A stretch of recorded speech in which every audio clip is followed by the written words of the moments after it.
I was laying in bed the other night and I was thinking, I'm so excited to talk to Liv because she really is like, this is bad marketing, but she really is Silicon Valley's like best kept secret, right? Like on a referral only basis, you work with like so many influential people that really change the world. And so without telling any of their secrets, what is the deepest secret you know that creates change for people? Usually the thing that we want is the thing that brings us joy, not the thing that other people or life, told us we are supposed to have. So we have sadly lost touch with our joy state, our fun of life. And you had it when you were little. And now we got to go find it for ourselves. So we get to really be in touch with what are the things that what actually brings you joy. Okay, what's the fun of life for you? So you're going to go ask for what you want, not just what you think you can get. The other piece of it is you're going to make sure that you're recognizing that you're a safe place to call home. You have to be comfortable with yourself, and then the magic happens.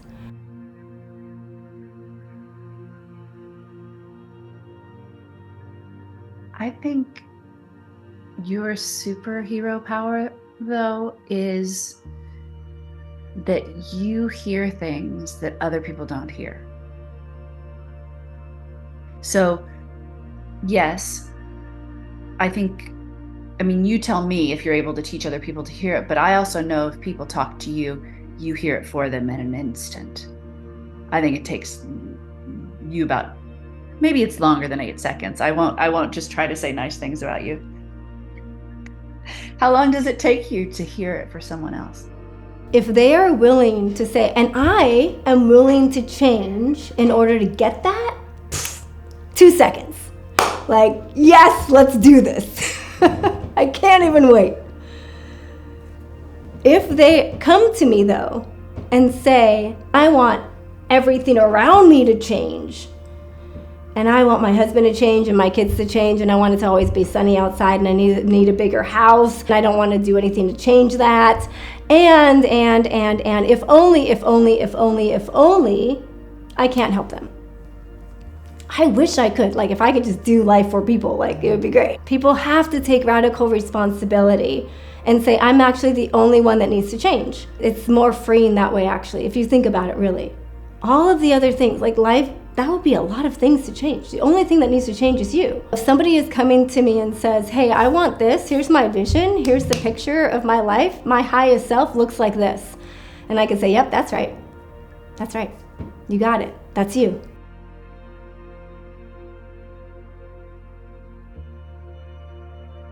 How long does it take you to see that? Oh, as soon as they say hello. Thank you. Yeah. As soon as they say hello. Where did you get that? Oh, that's my ability. That's my gift. It was just given to me by the grace of God, and I'm doing my best to use it every single day for good. So, most people don't like themselves. Most people don't like spending time with themselves. Most people are constantly searching for the distraction them and numb themselves from the things that are actually important. And so most of the time what happens is when people are not comfortable with themselves, they're not actually living authentically at all. So you want to be your own best friend. You want to have this space, this body, yours, and a place that's safe for you. So you're going to honor your body, honor your intuition, honor your introvert, honor your ambitious creativity, honor your sensitivity to the world, so that you can be comfortable no matter what life throws at you. That's how you can stay connected to the genius within, the divine within. So that's part of what I am teaching when I am working with these high executive, CEOs of Silicon Valley and the influencers of the world. I get them comfortable right here, and then they can make the magic happen.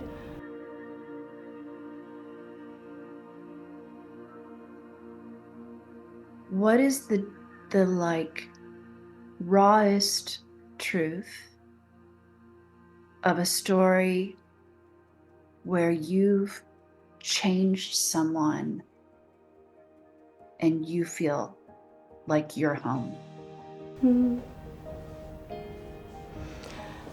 Oh, this is the best part of my job is I get to see transformation happen every day. And it's a perspective that I love being able to witness.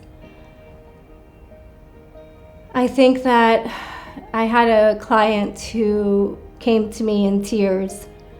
She's a newer client. And, I might cry thinking about her. She lost a child. And she came to me and said, life just didn't unfold the way she thought it was going to. And she wanted her daughter back. I've actually seen a handful of clients with this story. Probably over more, maybe about 8.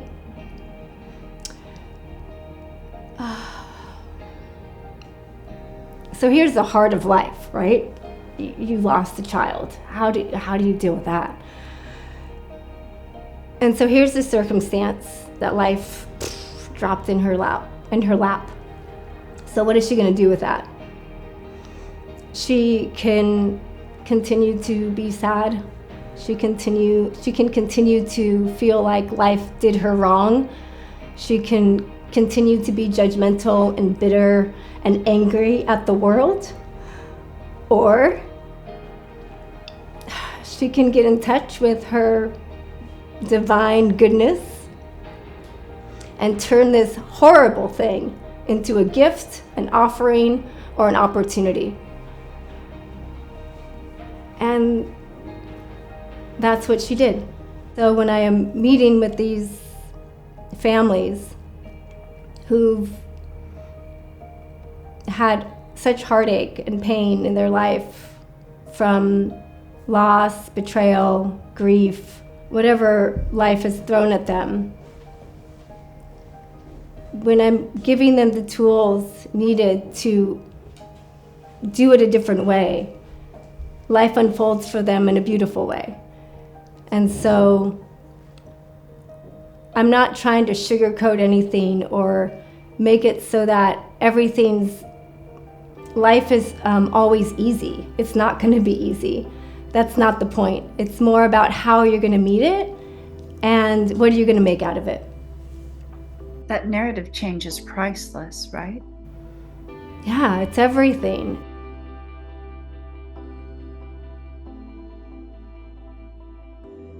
In my 20s, I was a fitness instructor and I was getting top dollar to train families and athletes and the general public to be fit and strong and healthy.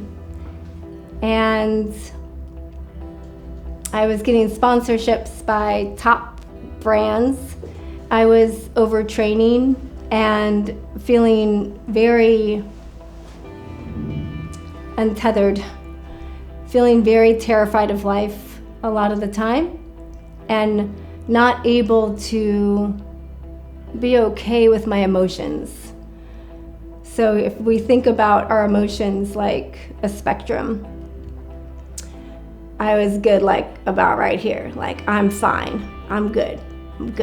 If things got too good, I want to be right here. If things got too hard, too sad, get me back here. And so I use exercise as a way to stay right here.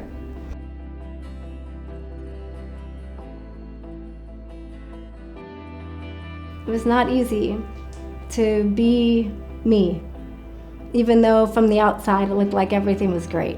So what was the strategy? I got quiet and decided that I was going to honor myself in a different way. I decided that I was going to need my own personal and divine power and be connected to that always. And I decided to work and get to work. So to do that, I had to be really disciplined in a different skill set. It was a discipline in self-love and self-compassion. It was a discipline in kindness towards me. And I had to love myself up and parent myself up. I had to bring that little girl with me, otherwise she was going to just keep dragging me back down.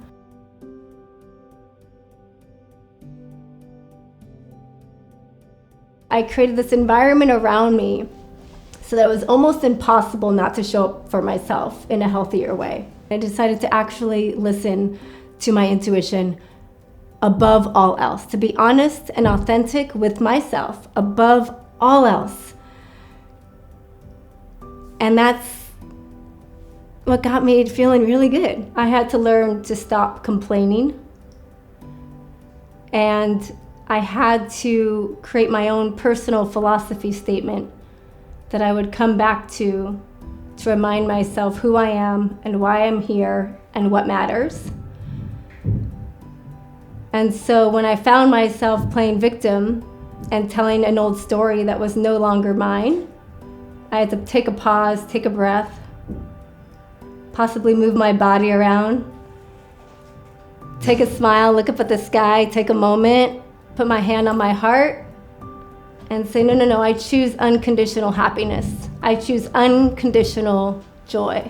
I had to find my way back to myself in that moment and say something else to myself so that it wasn't somebody else's voice who told me who I was or what I was or the story that got to unfold for me. I was going to create my own narrative. I'm interrupting you, but could you give people, like, if people wanted a bonus on how to create their own narrative, could we give that to them, please? Oh, I would love to gift that to all of you. Absolutely.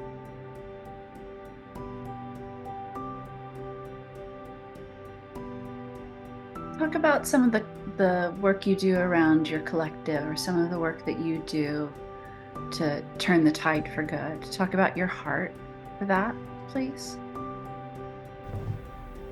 Unfortunately, this world is not equal. It's not fair. It's very judgmental.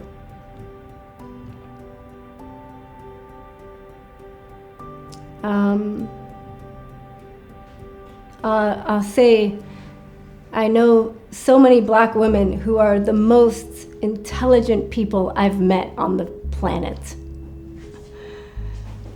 Some of them are my family members. And what life has done to them is sad. It's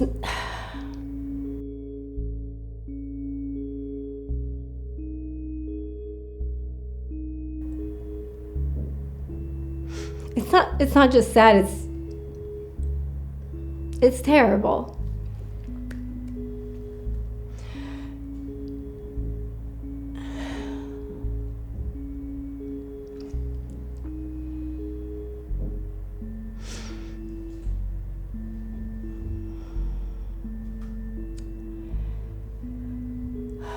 There's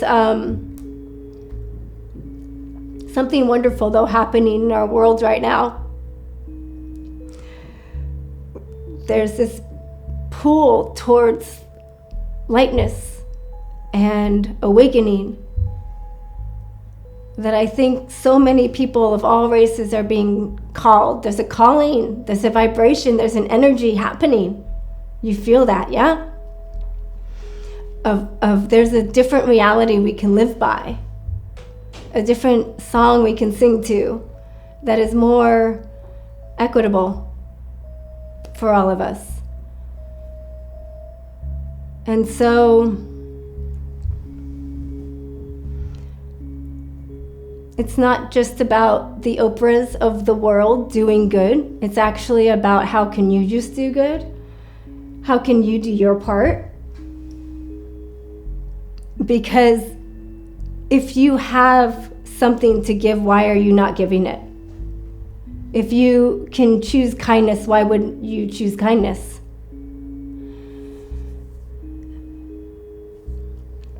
So there's a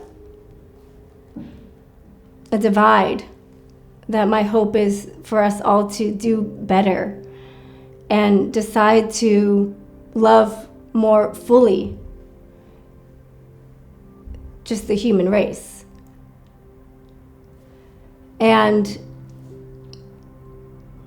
I'm on a mission to help Black women have the opportunity to say yes to their life like they haven't had before. And can we say that white women fund it? Can we say that one of the most noble things that I think that you take a stand for in your receiving is an ability to be that catalyst or that conduit, and to be that channel or that opening, or that, what word would you use? I think that, I get to work with these beautiful individuals who have everything, who have all the means. I would say 99% of them are white. And it's so beautiful when there's sponsorships given, where I can then use those funds to go support Black women and what they're also meant to be doing on this planet. And the sponsorships come in many forms. Sometimes it's a lead that they get, sometimes it's actual money that they get, sometimes it's the ability to work with me so that I can help them in their endeavors, and they can get consulting or coaching or guidance or mentorship. And when I'm able to, get $100K for a sponsorship to support a Black-owned business, that lights me up. I cannot wait. It's just so good to be able to not only have helped that individual who gave that sponsorship, and they saw the ripple effect that happened when I supported them and their husband and their kids, but then to gift a sponsorship to the Live Collective, to a group of Black women who need it, who would never have the opportunity to have those resources, who would not have access to that type of support. That's how we change the world. I think that there's a lot of people out in the world with a lot of talent. Everyone has a gift. Everyone has an ability. Talent is evenly dispersed. Yeah? And sadly, resources are not.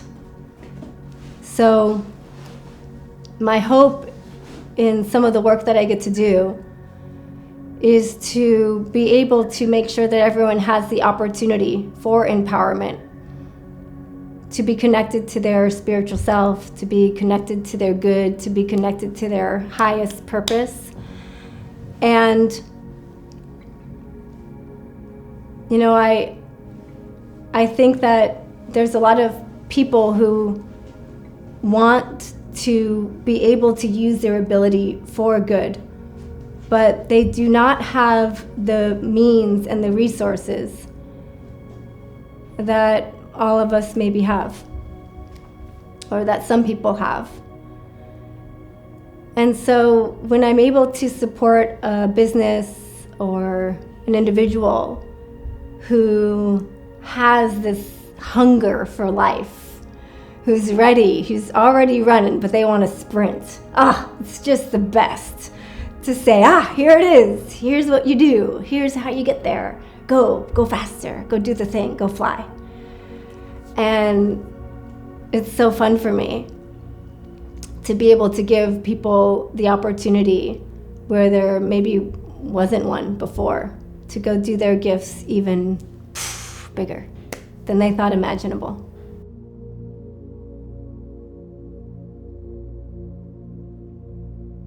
I want you to give them, I want it straight, like 5 lines of the deepest, like realest, rawest. If you had 5 sentences to change them, what would you say? You have been lying to yourself, and nobody is telling you that you've been lying to yourself, that you've started to believe your BS. You actually matter, and you're discounting your power every single day. And so it's time to get to work. It's time to show up for yourself. It's time to take care of yourself.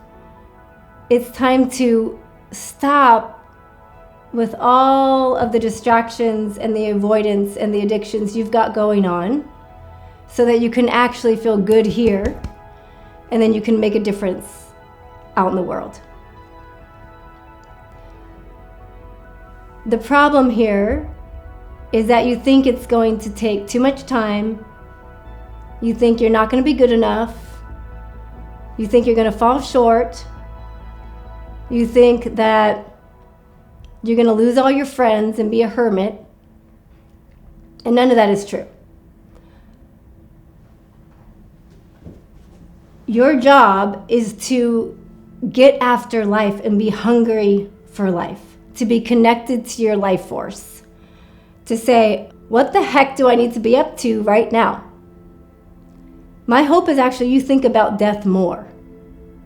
You think about losing the loved ones more, because you're so disconnected to the fact that you're alive, that you're walking around dead. So, what I'm going to have you do is say yes to yourself and trust yourself, because you already know what this road looks like. You've been on it already. And I'm going to ask you to do something different now. You want me to keep going, Lindsay? Yes, I do. Life is a gift, and you are a gift, and you matter greatly. Somebody did you wrong. Somebody told you you were not good. Someone told you that you were not worthy of love and good things coming your way. But that's not true. Let me say this again. You matter greatly. The world actually needs you to show up for yourself. It's so important.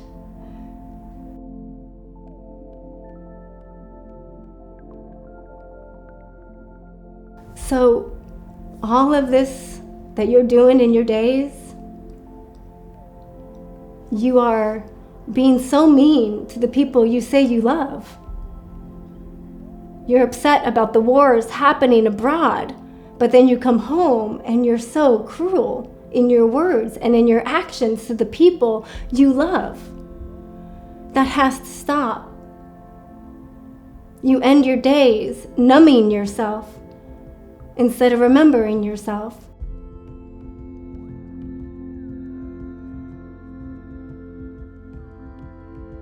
So interesting, because as you're speaking all of this, in my super quiet place, there are 2 people outside on the beach fighting. Like you have unleashed the... And there it is, right? Right there, and there it is. I can't, in this short amount of time that we have, tell you all of the things and the magic I do in a session with somebody, because it's not a one-size-fits-all. It doesn't work that way. If it did, everybody who read a book would be enlightened. But there's no book.